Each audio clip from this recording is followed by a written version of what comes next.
Good afternoon. My name is Katie Terrell, and I am so excited to be here with you today. Welcome back to Transformation Thursdays, where we highlight some of our agency's powerful work in the Northeast Louisiana region. I'm responsible for leading our special initiatives here at Northeast Delta Human Services Authority, and I'm so grateful to have an opportunity to talk to you today about one that we've been putting a lot of focused effort on into recently. Our mission at Northeast Delta is to serve as a catalyst for individuals with mental health, developmental disabilities, and addictive disorders to help realize their full human potential by offering quality, excellent care with greater accessibility. Our vision is to build a unified Northeast Louisiana where individuals are thriving and reaching their full human potential. The three tenets that guide our actions are greater access to services, excellent customer service, and quality, competent care. It is Thursday, May 1st, 2025. It is so hard to believe that it's already May. The weather is changing and the flowers are blooming.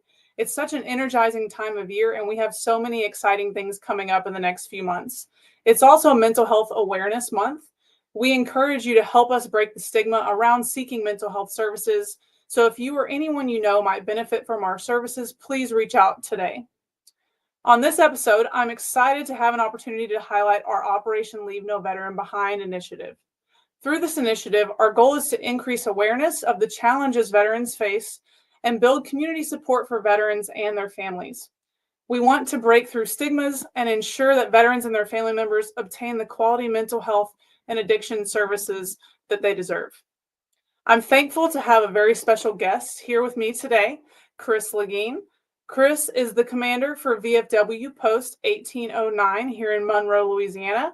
The VFW has been a great partner for Northeast Delta, and we are doing even more with them this year. So welcome, Chris, to Transformation Thursday. Thank you for having me. Of course. We are so grateful to have you on Transformation Thursday today. All right, so Chris, as a veteran yourself, why is it important for you to dedicate your time to the local VFW? Well, dedicating my time to the VFW is deeply personal. It's about a connection, being around people who understand the language, the sacrifice, and the silence that sometimes comes with that service. The VFW is not just a building. We're not just an organization. We like to be a space where we can take care of each other, share stories, to make sure no one feels forgotten.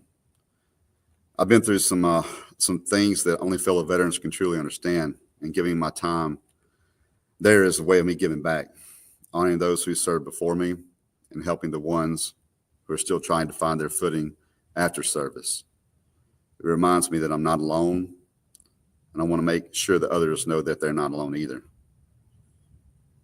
Absolutely. Thank you so much, Chris. I think that just highlighting that it's a benefit to you and that you're trying to kind of gift that realized benefit to other people and have that peer connection that I know that we all know is so important for the veteran community, because it is such a unique community, and it's not something that everyone knows what it's like. And so having that peer support, I think, is so important. So your wife, I know, is also very involved at the Post. So what is kind of the value of family members engaging as well? Well, you know, when you serve, your family serves with you, and that doesn't stop after service. So, fortunately, my wife's a veteran, so I get to do these things alongside her as a veteran. But we do have a very powerful auxiliary for those spouses of service members to feel still a part of the organization and a part of the veteran initiative and veterans serving veterans. Great. Yeah. Thank you so much.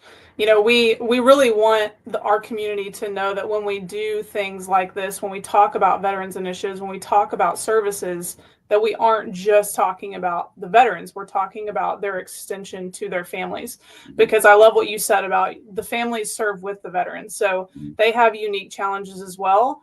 And we want to make sure that they know that services are there for them also. So thank you. So just Chris, based on what you've seen at the VFW and what you've experienced even yourself and maybe with your peers, what are some of the biggest challenges that our local veterans face?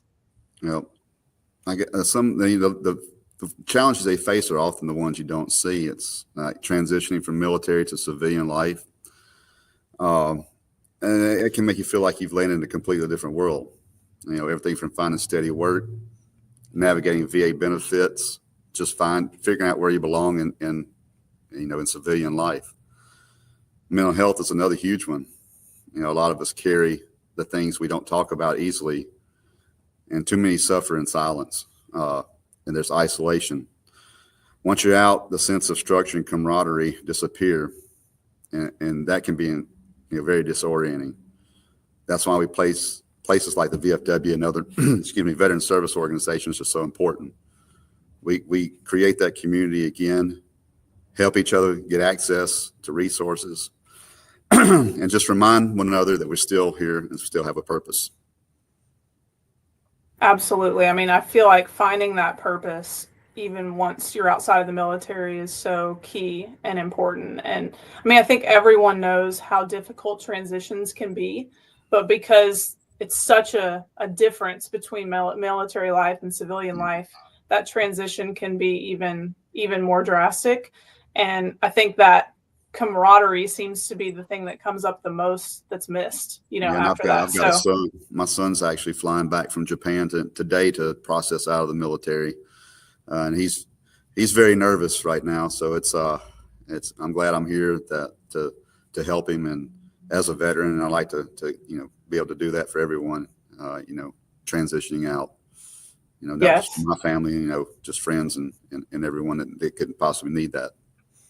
Right. I would imagine that sometimes, individuals could feel kind of alone in that feeling unless they have people like you, family members, or even just connecting with community, service organizations like the VFW is so important for that as well. So, Chris, I'm curious, do you still think, because, mental health, it seems like a long time ago, there really used to be a stigma in the military with seeking mental health services. Do you still think that there's a stigma that exists for veterans accessing mental health or even addiction services? Unfortunately, yeah. I think there's a stigma when it comes to them accessing mental health. A lot of us are trained to pass, just push through the pain while we're serving, to not show weakness, and to take care of others before ourselves. The mindset doesn't just shut off when we come home. Admitting we're struggling can feel like we're letting someone down, or worse, like we're broken ourselves. But the truth is, asking for help is one of the strongest things that I think we can do as a veteran. And I've seen firsthand how much better that things can get when someone takes that first step. The more we talk about it, the more we normalize it. And that's how we start to break down the stigma, by showing each other that healing is not weakness, it's really courage. And I think that's so much where this peer support comes back into it, right? If I know that it's a completely different thing for me to talk to a veteran and try to get them to access our services. It's a totally different thing for another veteran to say, look, I've done this, I've looked into this. It really helped me through a transition time in my life. It really helped get me back on track. Because I think that there is so much natural trust within the veteran community. And so we want to really build that veteran community in Northeast Louisiana and have things like coalitions and have groups working together so that we can hopefully break down some of those stigmas using peer support and having people around that are naturally trusted by veterans, so that they feel more comfortable accessing services that they might tend to be a little more hesitant to access. True. Very true. So yeah, and I wanted to just let everyone know too that, Chris and I have been talking quite a bit lately, and something that we put together recently is we are offering grief counseling sessions. There was one already at the VFW Post. The next one is at the American Legion. That one, if anyone is watching this and you're interested in attending, the next one is Friday, June 6th at the American Legion on Forsyth and Monroe at 10 o'clock in the morning. If you're interested in attending, please just reach out to us here, or you can reach out through our website. We would love to have you join those. But, grief counseling doesn't necessarily negate the need for other mental health services, but I think it's a great start because it's a very group-based, thing. It's not that one-on-one more intensive therapy. It's really just talking about some things that a lot of people are experiencing together. So I think that's a great place to start. So Chris, the VFW is obviously it's a community-based place. So why is community engagement so important for our veterans? Community engagement is everything for our veterans. When we come home, we're not just looking for a place to live. We're looking for a place to belong again. And being involved in the community gives us purpose. It reconnects us with the people, helps bridge a gap between military and civilian life. It reminds us that we still have a lot of value, still have something to give. Veterans we have a lot of skills when we get out, leadership, resilience, problem solving. And when the community sees that and welcomes us in, it helps us with healing, on both sides. It's not just about what we get from the community. It's also about what we give back. And, that's how we build a stronger, more compassionate town, cities, and together we can do that. Use our assets and things we learned in the military in a positive manner. Yeah, I've been working with veterans and military members for a while now, and I'm not sure that I have been around a community that cares as much about giving back to the community as veterans care. I think that because veterans have come from a very community-based organization and they've dedicated so much of their lives and purpose and beliefs into that, they know how much a strong community can do for people. So I appreciate so much of what the VFW does, but also what other community service organizations do to help, leverage that and give back to the community for veterans, but also just for the community at large. Yeah. And I will say this, to segue into that, it just, this community here has been very welcoming and very, very veteran oriented. They honor veterans and support veterans. And we're very proud of that and happy that they do that. Absolutely.